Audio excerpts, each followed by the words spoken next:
Looking at this place, these are the old beams that the previous engineers that wanted to build the bridge, they constructed. These are the old beams. If you can see, this thing here is more of sand.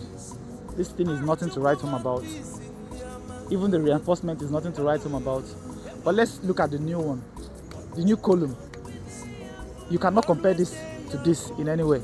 The company, they are really doing a great job. They've come to work, not to play. This is Engineer Arochukwu, the resident engineer supervising this project from the Ministry of Works. This project is construction of OMENUKO new bridge. Behind me is the old OMENUKO bridge. At my left hand side, at my right hand side is the new OMENUKO bridge. As you can see, the work is seriously going on. The gelled construction company, they've come to work. They are not here to play. If you look around, you see what is happening. The beams are already casted already. These are the pie cap. Every section of the work is going on. What they are doing there, they are casting the beams for the project. Looking at this one, this is the abutment for the project.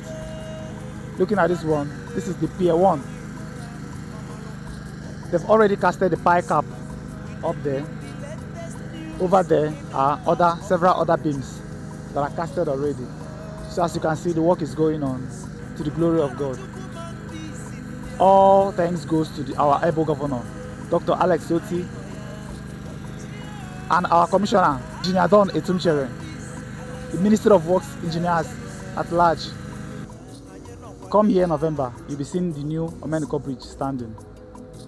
Engineer Arochukwu, reporting from the Ministry of Works, the resident engineer supervising the project. Thank you very much.